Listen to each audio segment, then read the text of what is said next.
Okay, before we start, kaya natin na simulan natin ang araw to na punong-puno ng pagpapala.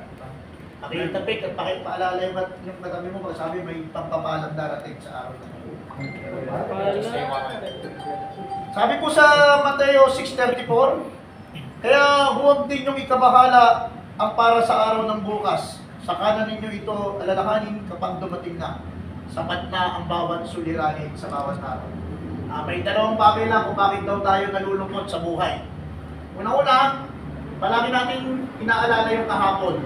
Yung mga pagkakamali natin. Lahat naman tayo may kanya-kanyang sablay. Kung nagkamali tayo sa family, sa decision making, nagkaroon tayo ng kaso, whatsoever.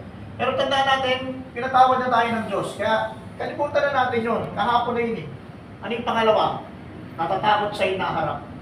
Yung mga hindi pa problema ngayon, yung anak mong maliit, kung mag-aasawa yan, yung mga babayaran mong utang, ano pa yung problema na yan? Para bukas, ipagkatiwala mo na yan sa Panginoon. Ang mahalaga ngayon, yung ngayon. Galingan natin at patuloy tayong umibig, manampalataya at patuloy na umasa sa ating Diyos na buhay. Okay, let's pray. The Father, Son, the Holy Spirit. Amen. Amang dakila, patawarin po kami sa mga kasalanan na aming nagawa. Yung mga aming inisip, nasabi, at patuloy pa rin na ginagawa. Lord, alam namin na ikaw yung Diyos ng pagbabago. Alam namin na kaya mo kaming baguhin. Sa araw po nito, pinagkakatiwala na namin yung bukas. Akala ka nyo, Lord. Bahala ka na sa pamilya namin, sa hanang buhay namin, sa karir namin, at ano man ang plano mo sa buhay namin. Sinusuko namin ang lahat ng ito na may pagpupulit pasalamat sa matamis na pangalan ni Jesus. At Panginoon, lahat tayo magsabi ng Amen. Amen. Amen. Anak, ng Espiritu. Amen. Hindi, nilagyan kanina. Nakimla. Bago tayo trabaho, kaya natin ang pagpapaalam ng Diyos at Sima. Before we start, makitapit yung tayo, sabi mo, may biyayang darating sa'yo sa araw na ito. Sabi po sa Galatia 6, kaya tuwag tayong magsawa sa paggawa ng mabuti, sapagkat darating ang takdang panahon na tayo naani kung tayo hindi magsawa. Ako tayo mag-pray, may kwento lang. Minsan daw may isang pulis na sobrang pagmamahal sa kanyang buhok. Kaya nung bata pa lang siya, suklay siya, nagay siya ng hit. Until one day, pag-ising niya itong tao na to, tatlong na lang yung buhok niya. Sabi niya, dapat special ang gagawin ko sa buhok ko. Ang ginawa niya itong pulis na to, pag-ising siya ng yung Gatsby, yung tigda 4. Ginagay niya sa buhok niya, mag-iingat ang taong nanay. Kung nakita yun yung patong buhok niya, siya tumingin sa kalamin at siya yumayo na may kasiyahan sa kanyang buhay. Maglipas ng araw, pag-ising niya itong pulis na to, nakita niya na dalawa na lamang yung buhok niya. Sabi niya, dapat pang special. Ano mo ginawa na itong pulis na to? Dalawang Gatsby binili niya. Ilagay niya doon sa una, nung nailagay niya, ilagay niya doon sa pangalawa. At nung nailagay niya na, siya yung tumingin sa lamin at siya yung payo ng may kasiyahan sa kanya. Ano paglipas ng araw? Pag-ising niya itong tao na to, isa na lamang yung buhok niya. Sabi niya, dapat pang special. Ano mo ginawa niya? Pumunta siya dun sa gig, bumili siya dun sa Watson, bumili siya ng pinakamamahaling worth 300 pesos na gin. Inilagay niya sa kanyang kamay at paningat at dahon-daan na inangat. At kung naiangat ka na, siya itumingin sa lamin at siya gumayo na may kasiyahan sa kanyang buhay. Ano paglipas ng panahon? Pag-ising na itong pulis na to, pagtingin sa lamin, wala na siyang buhok. Pero kapag tinitingnan niya yung mukha niya, siya napangiti, alam nyo bakit? Na-found out niya na meron pala siyang magandang ulo. Sa araw na ito kapatid, ito yung paalala sa atin. Pag nakita natin yung wala sa atin, malulungkot tayo, di ba? Pero pag nakita natin kung ano yung meron tayo, abay, gana tayo mapagpapala. Sino, tingnan mo, uniforme natin, susuot natin.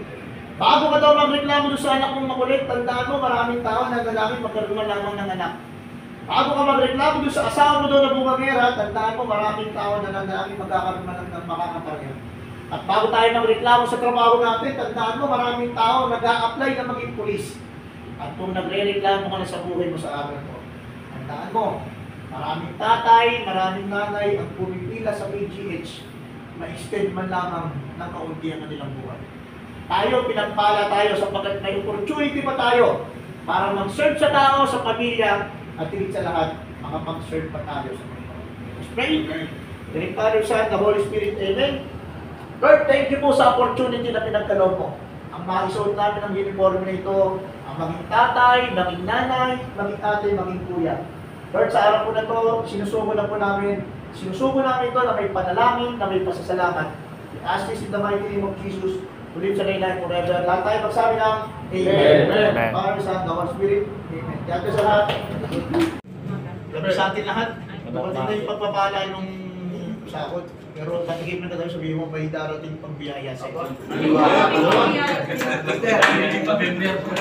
Sabi sa 2 Corinthians, 2 Chronica 7:14, ngunit sa sandaling ang bayang ito na aking pinili ay nagpakumbaba. Manalangin, hanapin ako at taligdan ang kanilang kasalanan. Dirigin ko sila, patatawarin ko sila, at ibabalik ko sa kanila ang lupain na nawala sa atin. 4 na prayer lang siguro sa araw na to. 3-4H ng buhay pananampalataya. Siguro ipag-pray, hindi pala siguro, kailangan natin ipag-pray ang bawat isa to become humble. Bakit? Sapagkat ang nagpapakataas ay binababa at ang nagpapakababa ay tinataas. Napakaralan na natin, nakita na natin na kababaan ng loob lang palang solusyon, matatapos sana ang problema. Diba? Ang pangalawa, pray to become holy. Panalangin yung kasama natin na lagi nagdadasal, laging nananalangin sa Panginoon. Bakit? Ang isang tao na hindi tumatawag, hindi pinagpapala. Kaya yung holiness lagi nananatili. Ang pangatlo, pray to become healthy. Bakit? Gusto ng Diyos na 100% tayong malakas. Yung pamilya natin, hindi ayaw ng Diyos na magsaserve tayo, kalahating katawan na lang gumagana, di ba? Gusto ng Diyos, malakas tayo at healthy tayo. At ang ika-4, pray to become happy. Na bawat gagawin natin, lalagyan natin ng kasiyahan. Lahat ng pagpuput-patrol, pagbabantay, bawat action natin, ialay natin sa ating Panginoon. Bago tayo manalangin, pwede bang pakitapik yung katabi ulit, pakisabi, gusto ko happy ka. Happy ka. Pakikiyaya sa atin na maging masaya. Let us pray, the Great Father, Son, the Holy Spirit. Amen. Panginoon, patawarin po kami sa mga pagkukulang namin, sa mga kasalanan na gawa namin sa aming pamilya. Patawarin kami kung kami nakapagsalita, may nagawa at inisip. Lord, sa araw na to, patuloy mo kami bigyan ng kasiyahan sa aming ginagawa. Bigyan mo po kami ng kalakasan at higit sa lahat, kababaang loob. Natanggapin ang aming mga pagkakamali at itama ito. Sinusuko na po namin ang lahat ng ito na may pagpupulit pasalamat sa matamis na pangalan ni Jesus. Lahat tayo magsabi ng Amen. Amen. The Holy Spirit. Gabi sa lahat. Gabi sa atin lahat. Tandaan natin ha, yung kabanalan, yung pag-pray, hindi ito nawawala sa kapulisan. Mas lalo pa nga dapat tayo nag-pray. Dahil protection. Pero before doon, tapigin mo muna ka lang sabi mo, may pagpapalang darating sa'yo sa araw na ito. Okay, reminder. Sabi sa John 1:1, sabi dito, sa pasimula pa ay naroon ang salita, kasama ng Diyos at ang salita ay ang Diyos. Tatlong bagay sa ibabaw ng mundo na hindi na natin may babalik. Reminder lang ito. Una-una yung opportunity. Yung uniforme natin yan, opportunity yan. Kaya huwag natin sasayangin yan. Kung naging tatay ka, huwag mo sayangin yung opportunity na maging tatay. Di ba? Kung ate, kuya, parents, ang opportunity isang beses lang yan kakato. Kaya huwag natin sasayangin. Ito ang gandahan. Kung nasa status ka ng pagkakamali, pagkakasala, di pa uli lahat. May opportunity pang para pagbago. Ha? Ano yung pangalawa na hindi mo na pwede may babalik? Yung time. Hanggang meron kang mga anak na bata pa, yakapin mo, kargahin mo. Dahil pag nagdalaga yan, hindi mo na pwede isya, hindi mo na pwede kargahin yan. Hanggang nandiyan pa yung parents natin, kung malayo, tawagan natin. Bakit? Sa pag lumipas na ang time, hindi mo na may babalik. Kahit anong iyak mo, kahit anong gawin mo, kahit anong dala mo ng bulaklak, wala yan. Kasi lumipas na. Kaya, ito yung pagkakataon, meron pa tayong time. Time na magmahal, umunawa, magpatawan. May pagkakataon pa. At yung pangatlo, ititaw natin na words. Tanda mo, ang lalabas sa bibig natin, pwedeng pagpapala o pwedeng sumpa. Pwedeng biyaya o pwedeng kapakabangan. Kaya sa araw na to, pipiliin natin kung ano yung lalabas sa bibig natin. Sabi nga, kung yung sasabihin mo hindi makakatulong, mas magandang huwag ka na magsalita. Pero ito yung magandahan. Yung salita na lalabas sa bibig mo, mangyayari. Kaya pag sinabi mo wala kang pera, mawawala ka ng pera. Pag sinabi mo magkakasakit ka, magkakasakit ka. Ito yung pagkakataon na yung salita ng Diyos at siyang pangawakan natin. Na yung Diyos natin ay Diyos na nagpapatawad, Diyos na nagpo-provide, Diyos na nagpapadali. At higit sa lahat, Diyos na sasama sa atin, magpo-proteksyon at patuloy nagagabay sa atin. Okay, let's pray. The name of the Father, Son, of the Holy Spirit. Amen. Panginoon, maraming salamat po sa pagkakataon na pinagkaloob mo.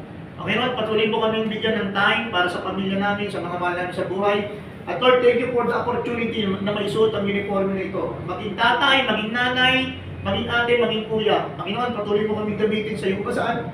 At Lord, nawa, ang lalabas sa aming bibig, pagpapala, biyaya, kalakasan, kagalingan, at higit sa lahat, patuloy na paglilingkod sa iyong kapangyarihan. As is in the mighty name of Jesus, to live and reign on forever. Lahat tayo magsabi ng Amen. Father, Son, Holy Spirit, Amen. Maganda.